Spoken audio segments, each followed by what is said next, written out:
reconvene to open session. Call to order at 6:04.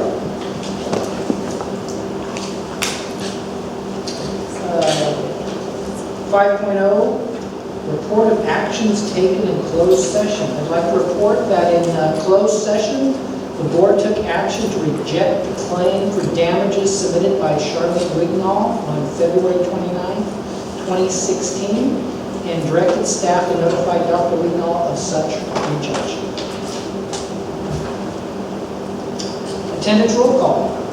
Clerk Elfrishon is absent. Trustee Lopez? Here. Trustee DiGiulio? Here. Trustee Hunt? Here. Student rep? Here. And President Maxfield is here. And if we all please stand for the Pledge of Allegiance.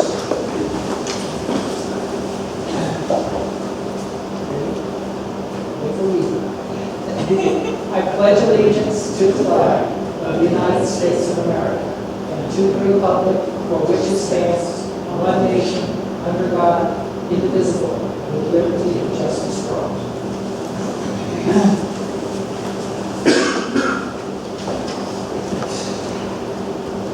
Item 8, agenda.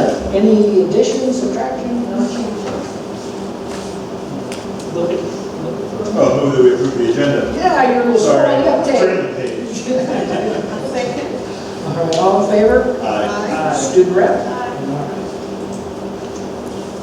District mission statement. We are a collaborative, culturally rich educational community where a rigorous and innovative curriculum prepares our students to be successful contributors to our global society.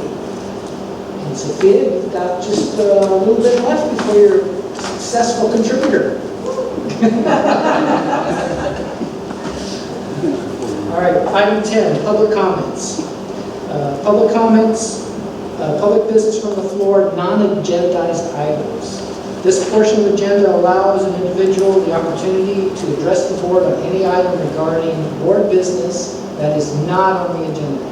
Without taking action or entering into a dialogue with the public, board members may briefly respond to statements made or ask clarifying questions about topics posed by the board. Your matter may be referred to administration. Individual speakers are limited to 3 minutes each. Is there a rush to the podium there? Okay. And please state your name to the board. Hello, my name is Michelle Hickman, and I have a daughter in 5th grade. I'm here personally to invite you to some events that are happening at both the elementary school and the junior-senior high school. The reason being is because I have noticed at past events, none of you have been present. These events were in the newsletters at the elementary and high school and the parent calendar at the elementary school. There was a music performance at the high school in October 2015 and March 2016 that I went to. If you were there, you would have seen it was standing room only. The high school open house was on March 23rd. Both principals and only one board member was there. I was shocked that our superintendent was not present. The elementary school is different. The teachers and principals are at the school events, yet still no superintendent or board member unless you have a child at the school. By coming to these events, it shows your support and that you care about the schools. It sends a strong signal to the teachers, parents, and students when you don't show up. If you honestly can't make it, send a representative in your place. With that said, please mark your calendars for Thursday, May 5th at 6 p.m. for the Calistoga Elementary School open house, Tuesday, May 10th at 6:30 p.m. for the transitional kindergarten through 3rd grade spring performance, Thursday, May 12th at 6:30 p.m. for the 4th through 6th grade band and choir performance, Tuesday, May 17th at 7 p.m. for the junior-senior high school music performance, Wednesday, June 1st for 6th grade promotion, Thursday, June 2nd for 8th grade promotion, and Friday, June 3rd for 12th grade graduation. Thank you. Thank you.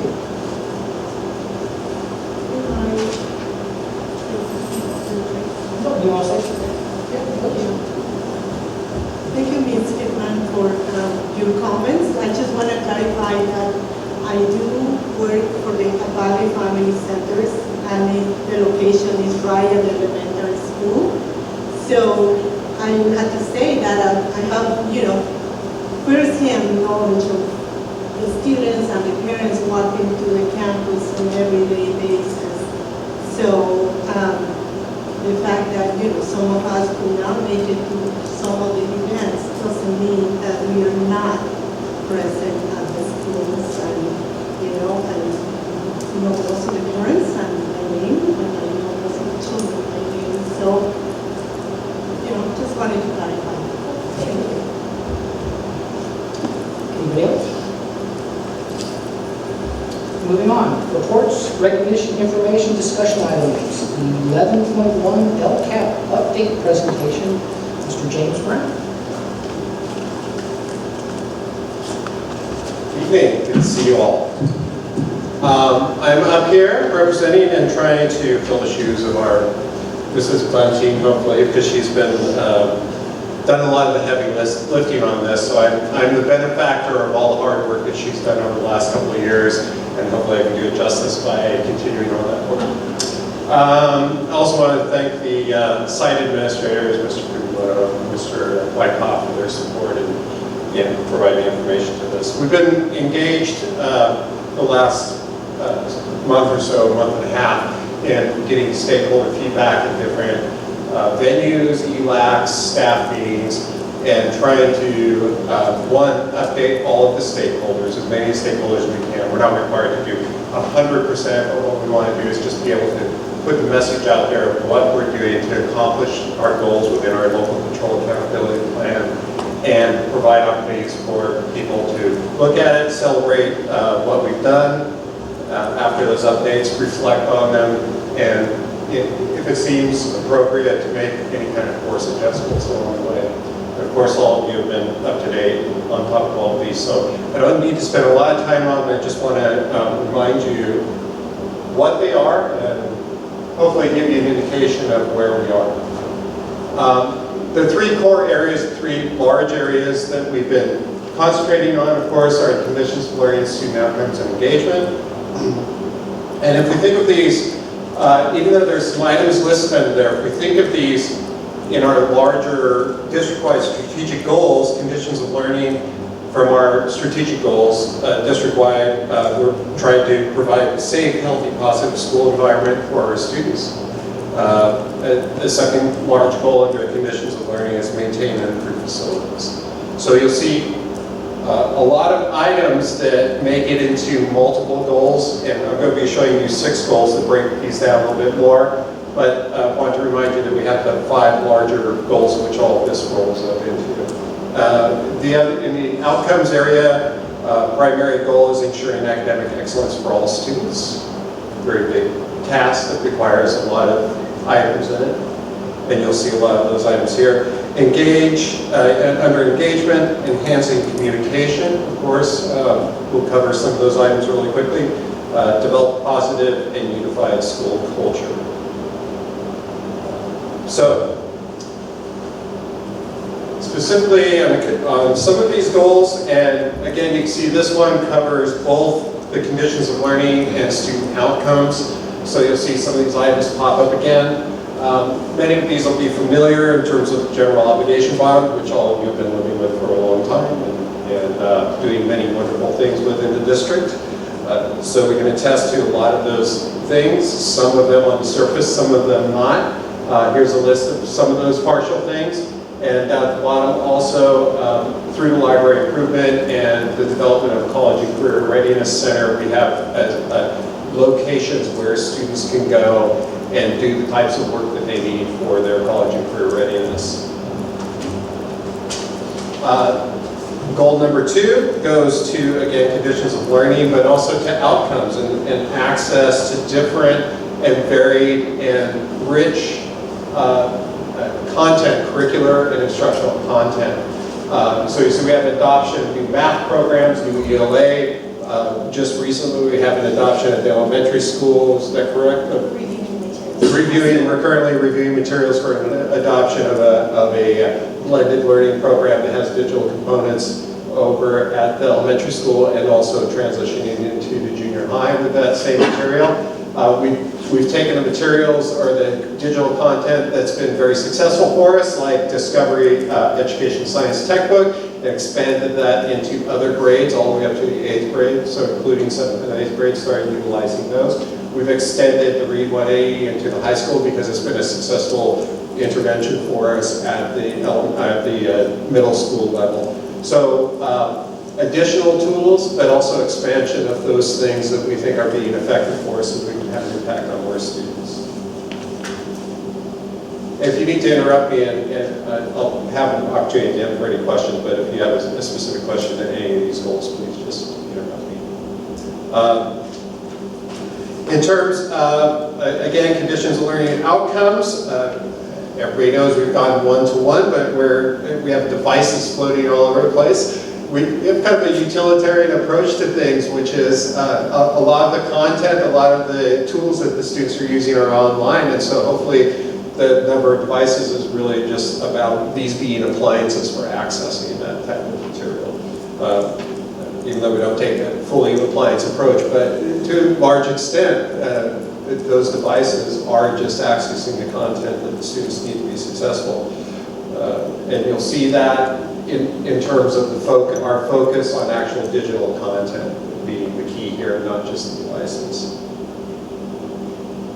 And of course, all of this requires a lot of staff training. It takes a lot of time and effort for our staff to stay on top of a lot of these changes. We were looking at new tools today, as a matter of fact, with our English teachers over at the middle school, and they're thinking constantly about how they can integrate these things to make a richer experience for the students. Avid, also another program that we've introduced, and bringing more resources and lesson plans and curricular supports using the Avid model as well. Goal number, now we're on the goal number 4.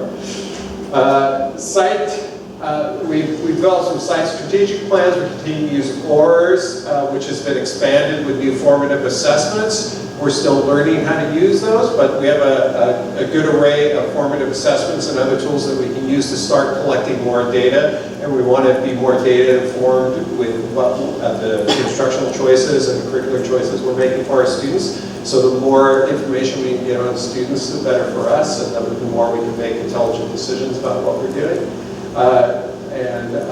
The assets that we use to essentially continue to collect data as well, Lexia, Newsela, Dreambox, some of these have been in use for several years, so we're getting a large amount of data. Newsela has been used this year, but we're starting to get more data on students with that about how effectively they're reading and what we can do to help support them with that. So as we build this, that environment is getting larger and richer and more complex, but also more informative. Goal number 5, of course, graduation rates. Doesn't mean much if you can't get across the stage at the end, and that's one of our big goals to do that. So a lot of the tools that we're selecting, especially around Naviance and Avid, are about life beyond high school, going on to college, our A through G readiness programs. Library expansion hours so that students have access to a place where they can continue doing their work after school and continue doing homework, continue doing research. And of course, our College and Career Center right now being staffed by Ms. Serber, who's doing a fantastic job just addressing the needs of a lot of just questions of students who are wondering how best to approach this daunting task of going on to college and building a career for themselves. English learners, we continue to focus on doing language development for our English learners to make sure that they are not at a disadvantage as they continue through their work with our schools. So we have some numbers there in terms of how many RFEPs, how many redesignations we've been doing, also the types of meetings that we're doing, the feedback we're getting from the community, summer school program that I believe we're continuing this year, preparing our ELs and then doing the self-testing over the summer as well. So we'll continue with those programs.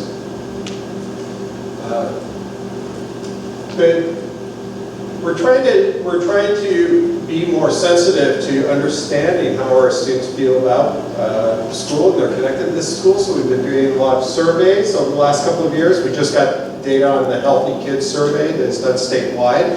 Our staff looked at that in a professional day and looked at that information and tried to understand where students are connected, where they might be a little disconnected, and what are some of the things that we can do to make the school more welcoming and make it feel like they're more involved with it. And so those discussions are ongoing. The more information we get back, the more feedback we get from the students to use through the surveys, the more we can make better decisions about how we can make things more hospitable for them. 8, getting down to the wire now, almost there. For parent participation, for instance, in the open house, and we didn't even get on this list because this is really what we were doing in 2014-15. We haven't even talked about what we're doing in 2015-16, which is a lot more. But at the community open house, we're always trying to provide opportunities for parents to sign up for the parent portal.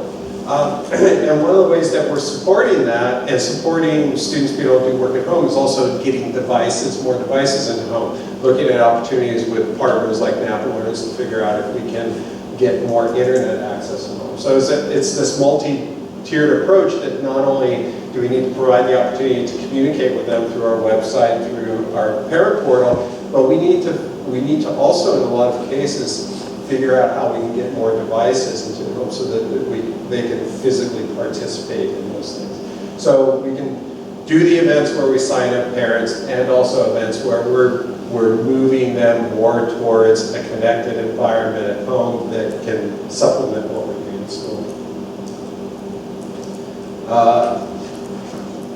Some of the things that we're doing to keep kids connected with school and make them feel safe has a lot to do with our mental health core team, the ability for them to do things like credit recovery. So those things that have been obstacles before in the past, additional resources have been brought in, additional tools have been brought in to help make those barriers lower. Not to make them less rigorous, but to make them a little bit more accessible for students so they don't feel overwhelmed when they try to do things like make up credit. But that they also have the support, and our kids feel a lot of anxiety today. There's a lot of that is happening everywhere that you go. So the students, if you watch them, they very much appreciate having that additional support. They feel like they have a team that's on their side when they come to the schools. And lastly,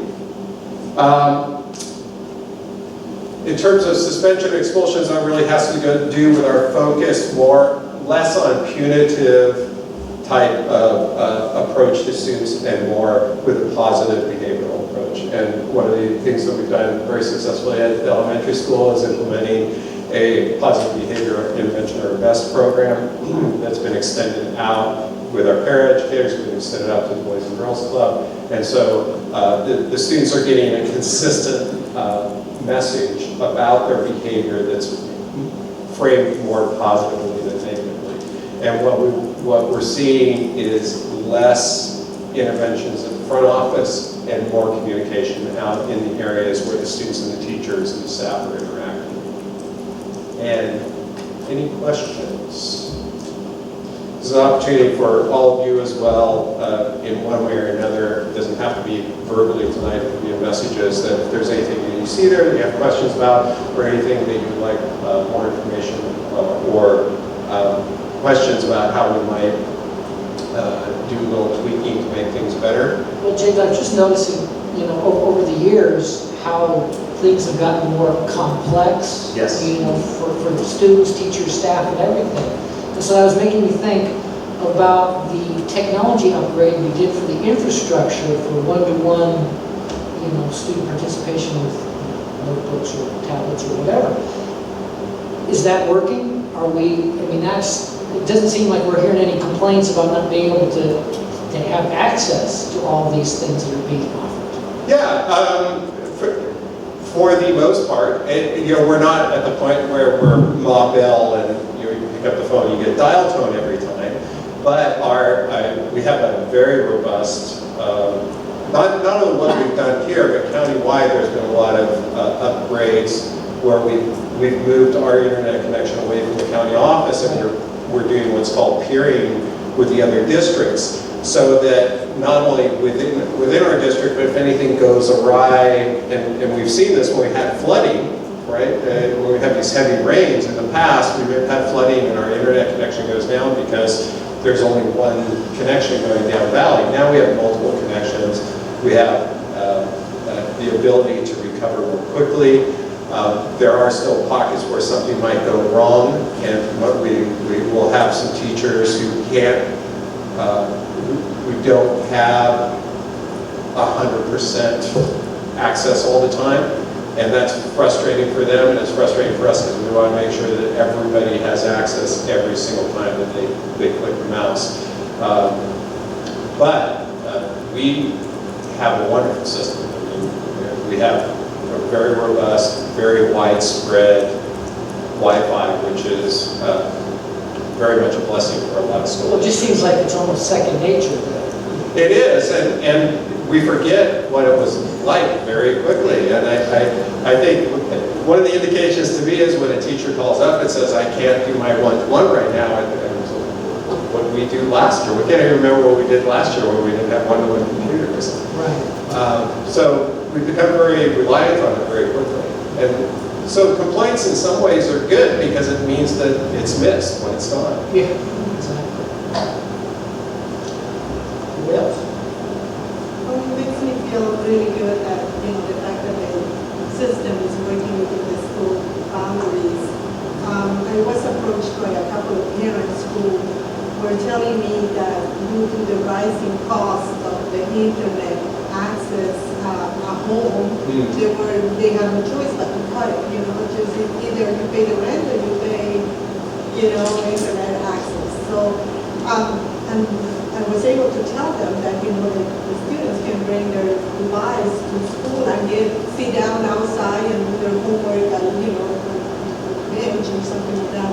Or the fact that the library is open until later in the afternoon to do homework and stuff like that. Yeah, maybe we're not doing a good job. I think we're doing a good job of messaging that to the students that it's available and to the parents every chance we get. And if there are people who aren't aware of that, we probably need to do a better job of making them aware of those resources are available.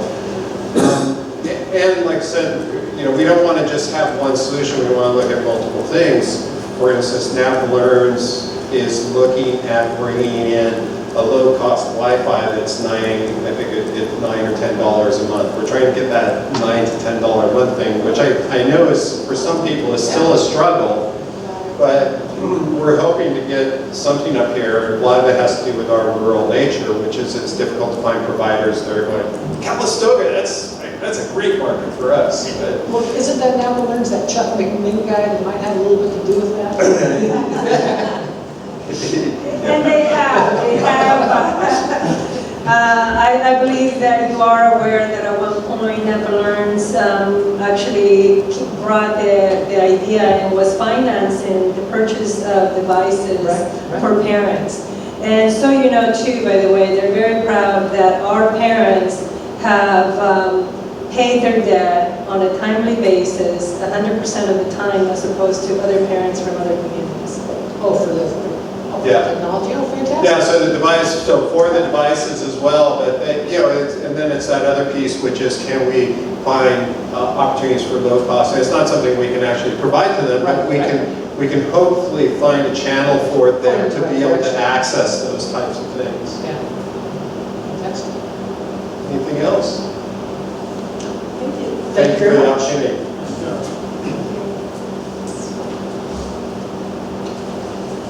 11.2, Ms. Jane Bundy. And good evening. I'll just, you have before me, the written report of the school. And I'll just pull a couple of highlights out to share with you. Just a quick update. We did begin our swim lessons. And as you know, we've been working very closely with the city. It has been difficult, as you may or may not have seen at the last council meeting. The idea of getting qualified lifeguards has been a real tough thing for the city to do. We worked very closely with them. We started our 5th and 6th graders out on Friday the 8th for swim lessons. We also had a second round on Monday. We'll continue this Friday. Mondays and Fridays were the 2 days that they were more able to provide certified lifeguards for us. So that's what kind of drove our schedule. We'll continue with swim lessons in 5th and 6th grade during school through May. And the feedback I've been getting from teachers is excellent. They are hour-long sessions. The kids are highly engaged. The water safety is very appropriate. The information is very sound. And it's been nothing but positive from every teacher. I just brought it to leadership this afternoon, actually, and just got more positive. So we really appreciate the program that the city is able to provide us. For students that are not in 5th and 6th grade, we actually have expanded this swim program after school. Kindergarten and first graders were never served previous to this year. This year, kinder through 4th grade students who are members of the Boys and Girls Club have a slot that Greg and his team walk the children over. So that's kind of exciting. That starts on the 20th of March.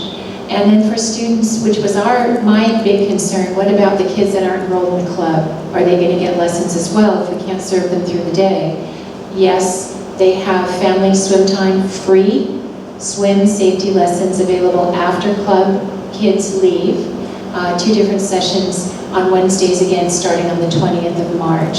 So in my parent newsletter from 2 weeks ago and through March, I will have this information repeated over and over as it's a new kind of a program for our parents. So we're excited about the possibilities, and Ms. Lamar will continue working with the city next year to see if they can mitigate the lifeguard situation to a greater extent, and maybe be able to include some more during school swim lessons, but very, very well done to this point, so we're thrilled about that.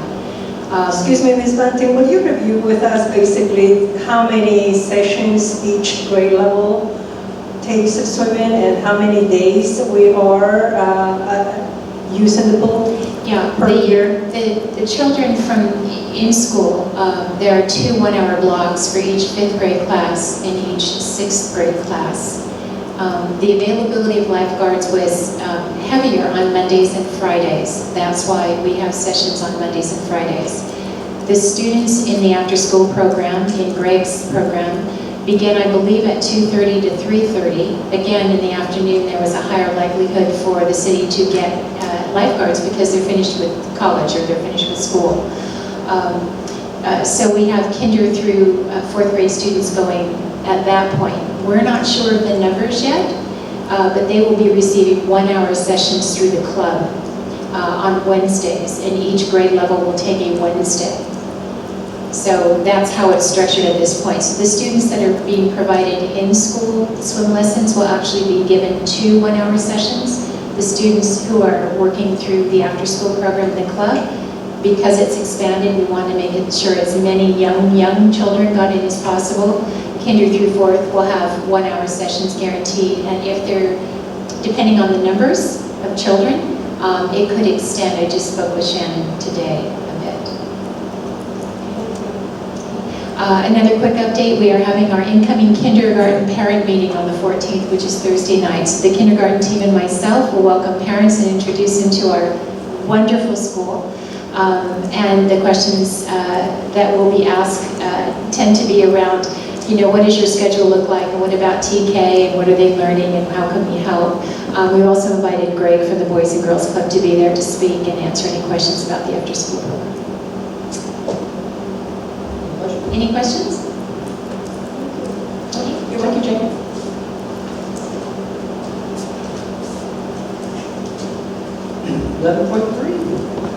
All right.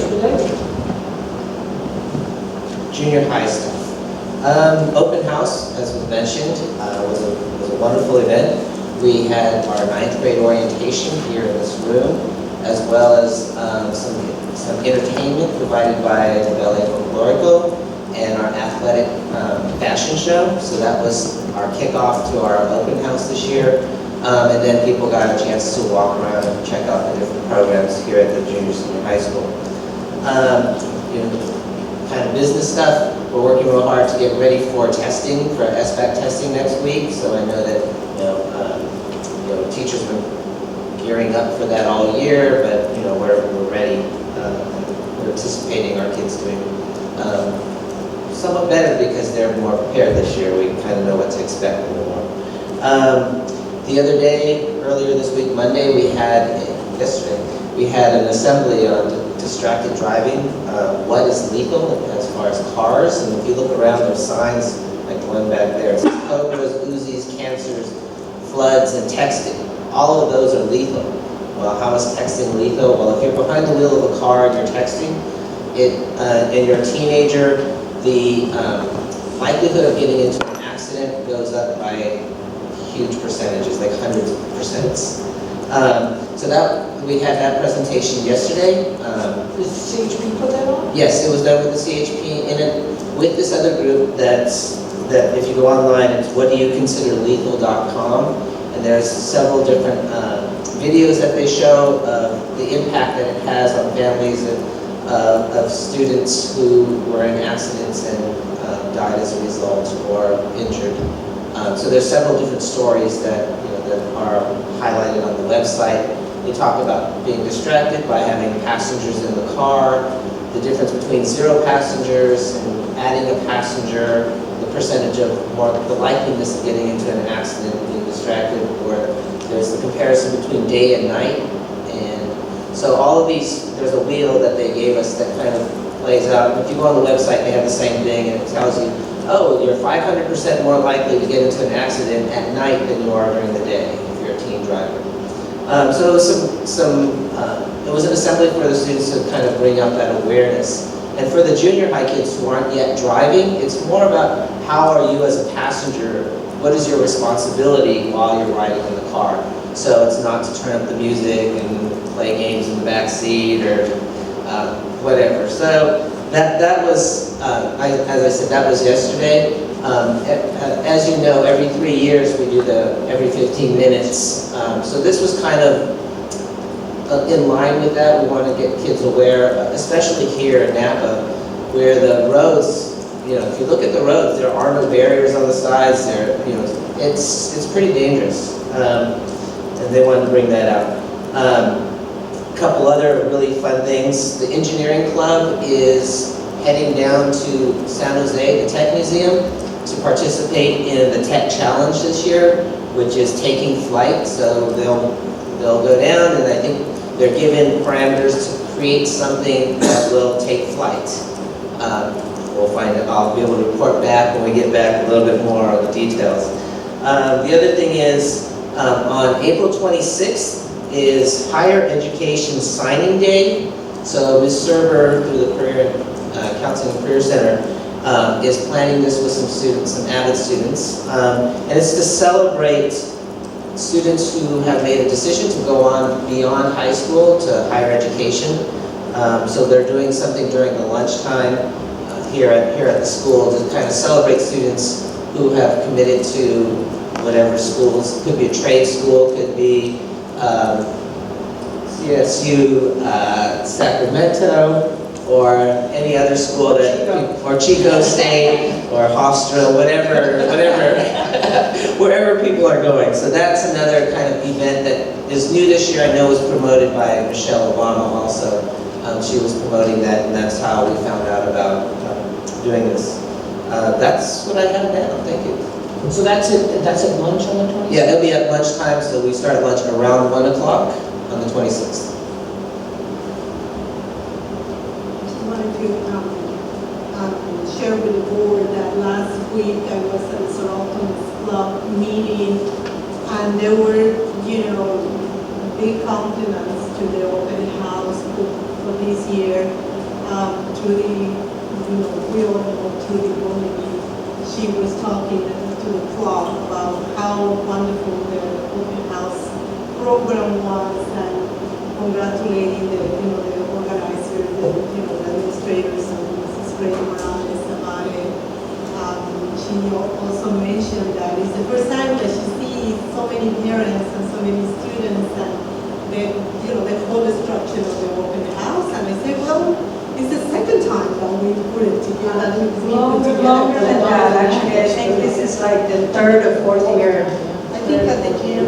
It's the third year. As soon when the gym opened my first year, that's when we started it, because we wanted to highlight this building as well as the gym, and so we kind of restructured our open house to kind of be the the community gathering kind of thing to highlight our You did it programs. here before you got. Yeah. Oh, okay, 3 years. We did it So it's even 4, this is the 4th. before that, so we did the little gym a couple times. So yeah, congratulations and thank you for making sure Change the model. Yes.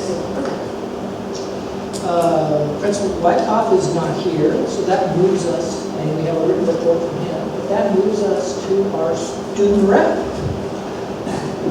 Okay, so, first of all, so like for our spring sports that were going on, and like, this year got Scott Welch, who is a 2012 Olympic swimmer, and he came and did 2 clinics with us, so that was pretty cool. And yeah, like Mr. What's his name? James Brown, Mr. James Brown mentioned, Dr. Brown, thank you. What he mentioned was like, you know, Ms. Server has been doing such a fabulous job at College and Career Center, and I totally agree with that. And like, me myself, I haven't decided exactly what I'm doing, but I know tons of my peers have, and thanks to her, because also she's been getting out all the scholarship provision to us. Yeah, she's been great at that. Also, on March 16th, so 2 of our seniors competed in the Napa TEDx. I think I mentioned that last time, but they spoke and they did really well. I actually got to travel and go see them. We usually have like buses that take us there, or we did last year, but I don't think we did this year. But yeah, they did wonderful there. And also, Mr. Gutman took us to San Francisco to go see, to go visit 2 of the bookstores that are there for our AP English classes. And also for ASB, like we've been continuing to struggle. And okay, as of right now, like basically Hartel told us that like either we get $2,000 by like in 2 weeks, or we're just not gonna have a prom. So we're like really struggling right now just to get $2,000. So like we've done so many fundraisers, like we did the crab feed, we did like a bunch of like runs. We're doing another fundraiser this Sunday, and we're also having a bake sale in front of Calmart on Saturday morning if y'all want to come visit and buy some brownies. Yeah, we also made a GoFundMe account. If any of y'all are interested, I can send you the link. I think we have like 1 donation so far, but yeah, maybe I will do that. Yeah, look that up to the Because website. yeah, really, like it's only $2,000, and like we already raised so much money, but we just are struggling so much because we don't have like steady income this year. So hopefully that will happen because we need prom this year. All right, thanks, Sophia. 11.6, the district board calendar, superintendent. Yes, before you is the 2016-2017 board calendar. Please review carefully and check your calendars, and then let us know if there is a conflict or if you wish for us to change any of those dates. So you don't have to do it right now, but you can get back to us. 11.7, the LCAP. We continue to bring to you basically activities that relate to the LCAP. As you know, today's presentation by Dr. Brown is just the beginning. We are expected by the state to make revisions according to the needs of our district and our students. And also for the board, you will be looking at, we will bring it back to you based on the revisions that will be made for approval prior to adopting the budget.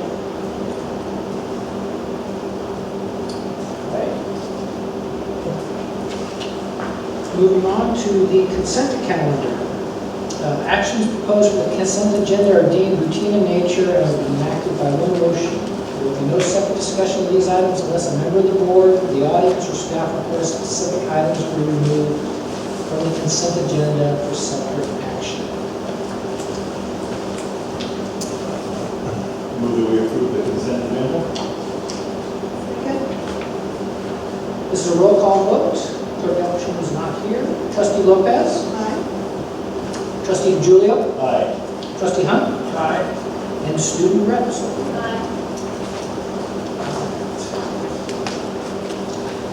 13.0 action items. Protocol for action items includes staff presentations, questions from the board, public input, deliberation by the board, and voting by the board. During public input, there will be a 3-minute time limit per person. Item 13.1, tentative agreement between the Calistoga Joint Unified School District and the Calistoga Associated Teachers. The district and the Calistoga Associated Teachers have reached a tentative agreement to settle negotiations through June 30th, 2017, providing a salary increase of 4.67% retroactive to July 1st, 2015, and 4% increase starting on July 1st, 2016 on the salary schedule, and a 0.67% increase for medical benefit. CAP members have voted and approved this agreement. It's recommended that you ratify the agreement from the district and the teachers through June 30th, 2018. Any comments?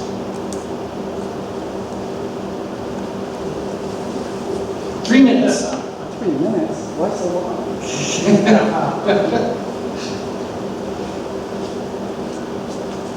Ivan Miller, Calistoga Associated Teacher President. I'd like to recommend to the school board that they vote in favor of this. It was 4 or 5 meetings this year with Esmeralda leading for the district, and Kathy Cohn was our chairperson, 4 other teachers. I myself met with the negotiating team several times. I think they worked very hard to come up with a great proposal. And last week before vacation, the union voted for over 50 teachers voted and the secret ballot in favor of it. So with this one and the next one after it, MOU, I encourage you to vote for it. I don't know if you have any questions for me. I do appreciate the time Esmeralda Mondragon put into putting this together with the negotiating team. Thank you, Mr. Miller. I'm definitely pleased that we were able to reach a 2-year agreement. So basically, the contract is closed through June 2017. Congratulations, everyone. All right. I move that we adopt the tentative agreement. Second? All right, so for vote, student rep? All right. Everybody else? Aye. All right, moving on. 13.2. 13.2, memorandum of understanding between the Calistoga Joint Unified School District and the Calistoga Associated Teachers. The district and the Calistoga Associated Teachers have reached a memorandum of understanding to settle negotiations through June 30th, 2017. This MOU is a retirement incentive option. CAP members have voted and approved this agreement. It's requested that we ratify this MOU. Any questions, comments? Move to ratify. Second. All right. Oh, Martin got in there. Student rep. Board members. Aye. 13.3, classified employees. For the 2015-2016 fiscal year, classified employees shall be provided a 1.67% salary increase retroactive to July 1st, 2015, as provided to all other district employees. For the 2016-17 fiscal year, classified employees shall be provided a 4.67% salary increase starting on July 1st, 2016, as provided to all other district employees. Recommendation to ratify the salary increase for district employees. Questions, comments? Move to ratify. Marco's on a roll. Second? Indira. Student rep. All in favor? Aye. 13.4, certificated classified management and confidential employees. For the 2015-2016 fiscal year, certificated classified management and confidential employees shall be provided a 1.67% salary increase retroactive to July 1st, 2015, is provided to all other district employees. For the 2016-17 fiscal year, certificated classified management and confidential employees will be provided a 4.67% salary increase starting on July 1st, 2016, as provided to all other district employees. Recommendation to ratify. Any questions? So moved. You can. Moving on. Second? Indira. Student rep. All in favor? Aye. Opposed? 13.5, superintendent's contract. For the 2015-16 fiscal year, the superintendent shall be provided a 1.67% salary increase retroactive to July 1st, 2015, as provided to all their district employees. For the 2016-17 fiscal year, the superintendent shall be provided a 4.67% salary increase starting on July 1st, as provided to all their district employees. Recommendation to ratify the salary increase of the superintendent. I move. I was going to say, we're jumping right in on that one. Looking for a second. Second. Second, dear. Student rep? All in favor? Aye. We got all that out of the way. 13.6, security services proposal. Creative Services Company, CSC, is a law enforcement-based company owned and operated by former San Jose police officers.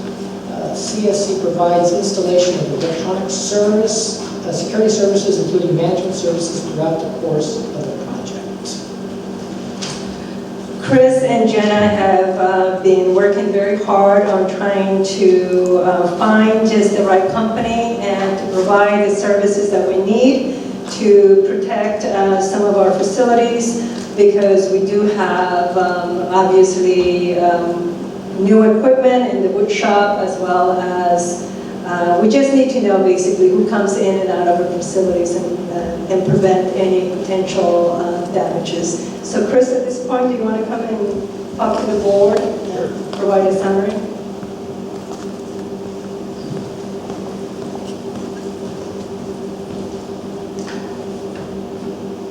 So Jen and I found this company through our Schlegg lock set representative.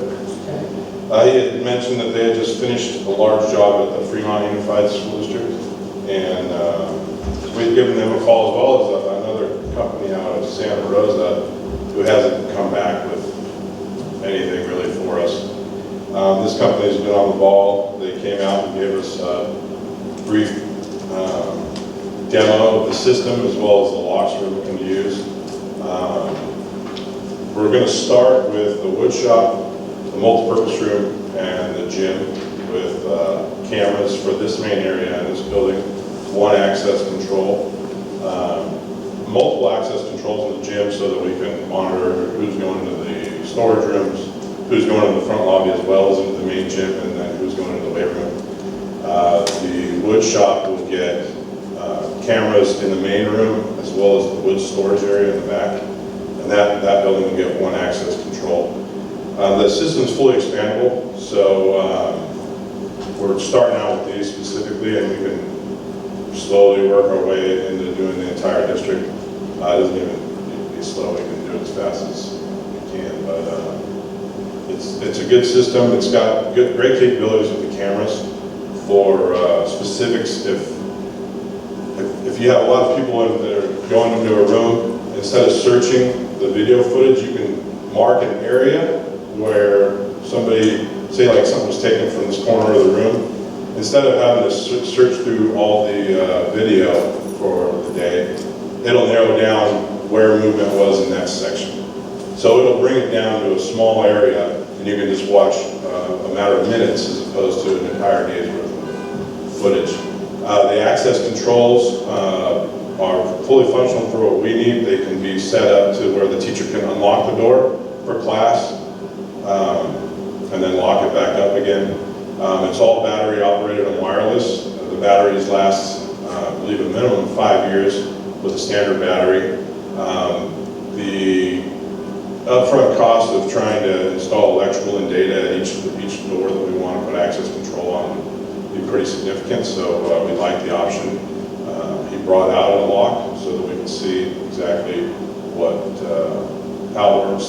The card readers can either be keychain fobs or cards, like you would see at a hotel, but you don't need to put them in the slot, you just put them up to it, so it can be a card in your wall, something like that. I happened to be at Fort Bragg High School not this weekend, but last weekend for a wrestling tournament, and noticed that they had the same setup, the same Schlage door access control in their gym at the high school.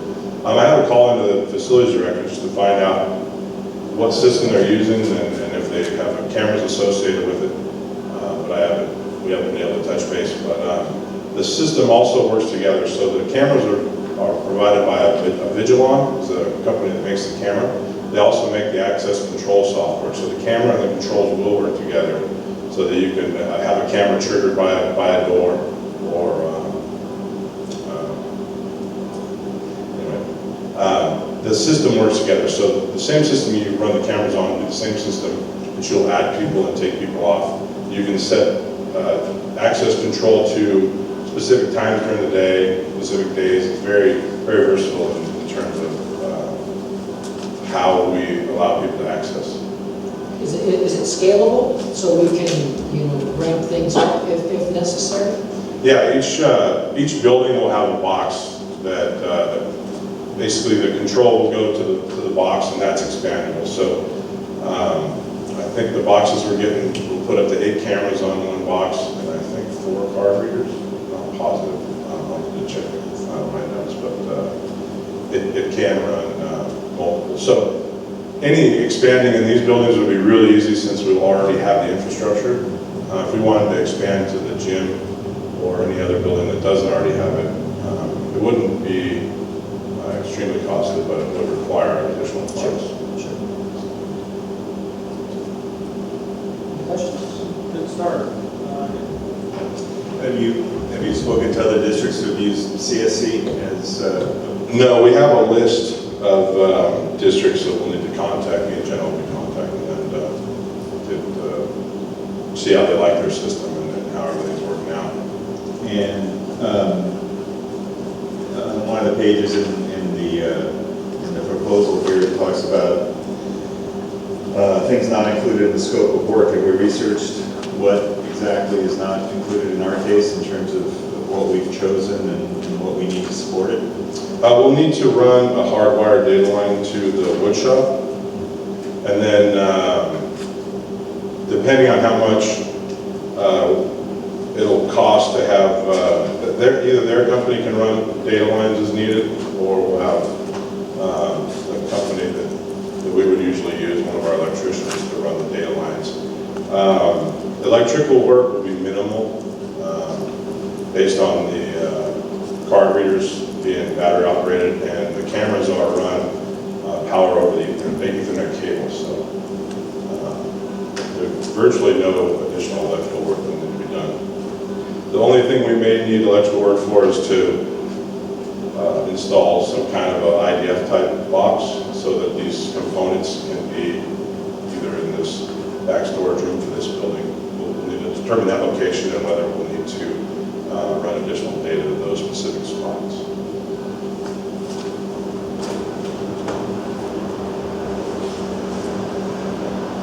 Any other questions?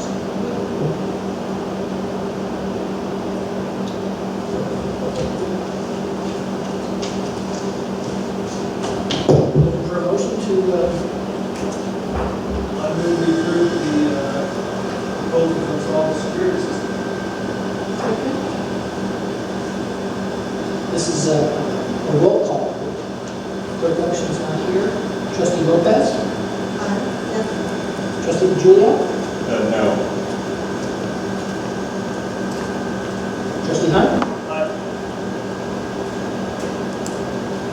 Student Rep?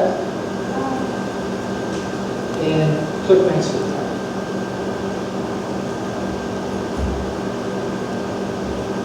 All right.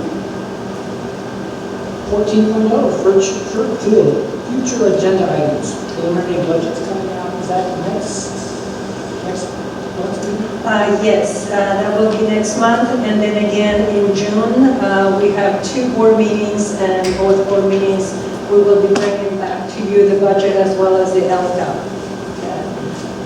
Most likely, we will be requesting that the board consider the approval of the LCAP at the early June meeting, and then the adoption of the budget will be on the last June board meeting, which is June 23rd. We also have the college and career presentation coming up. I believe that's next month, right? Yeah. So we do have several other presentations that we need to bring to the board. Board calendar, next meeting, proposed workshop, Monday, May 2nd. Due to the projects, correct, that we have for the summer, and we already conducted one board workshop with you regarding those projects, we would like to once again have an opportunity for you to meet with our architect and Chris and I and review where we are with those projects. So if that's okay, again, it wouldn't change the date or the time. It just means that we would be delaying the start of open session from 6 p.m. to 7 p.m. Is that okay? Yeah, also we'll do, yeah. So we'll just move to 7 p.m. for the open session. Just as you have here. Monday, June 6th, regular meeting, and Monday, June 20th.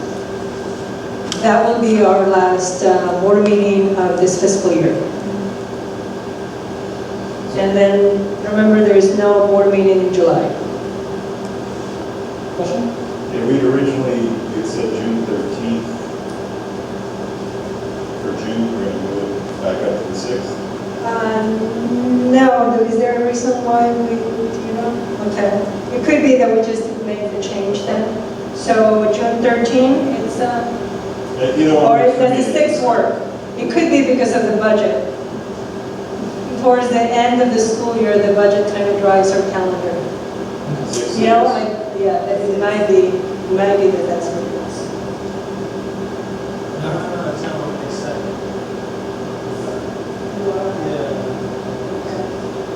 Yeah. Is everyone okay with May 2nd? Do we want to take a look at a different date on May 2nd?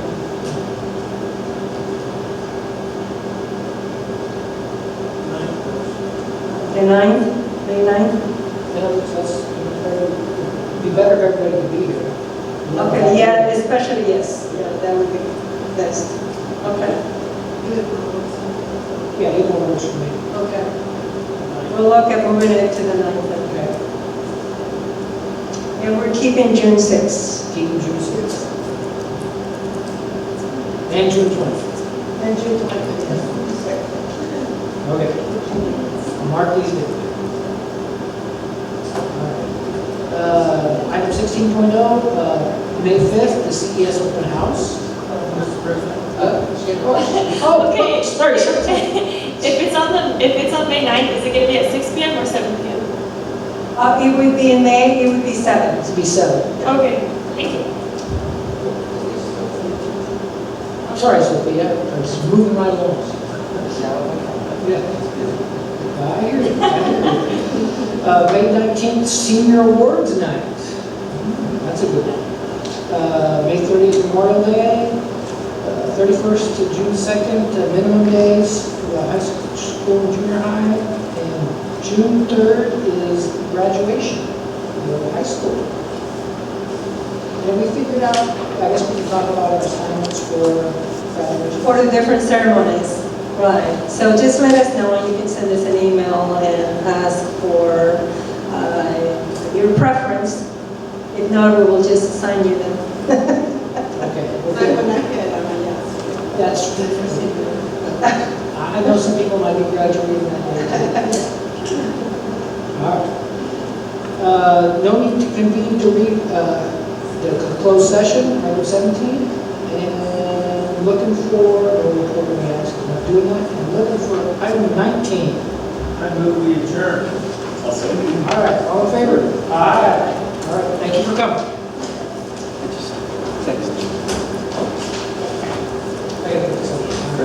I just texted Aaron, it's great. Aaron. Oh, about the cameras? He wanted them bad. Yeah, I know. He's frustrated with being in two places at once. Yeah, it's too bad with such nice equipment that you have to worry about kids. They want to be outside working and stuff, kids go in the shop, kick a hole in the wall, and he knows who did it, he just can't prove it. Play back that little Play back that little corner. Yeah. And don't kick them out. No, they're on the switch storage room. Because I know that, like when they leave at night, it's pretty dark. There's a way to turn on the city where we have basketball at night. That whole area is really dark. In the front. Yeah, but I showed, I'm pretty sure I showed Shannon and Aaron. The lighting will be redone this summer. But just so you know, there's a light switch in there. Shannon knows about it. That little one. Yeah. Thing is, Right as you walk in. yeah, 'cause otherwise, I don't want, she's the one I worry about. You know, she and Just leave it on and somebody should turn it off in the morning. maybe we can just do that. I'll let her. Dude, we should be,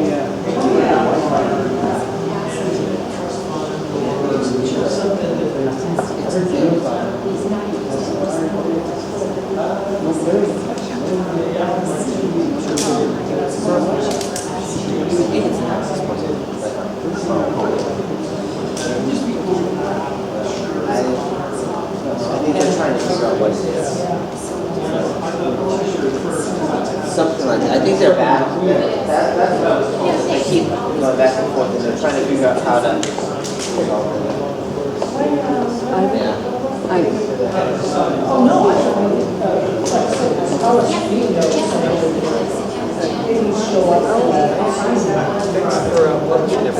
I appreciate it. You know, when it's good news, I want to say it's good news. You know what I mean? When it's not, it's not. Thanks for doing everything. I hope it wasn't the paper.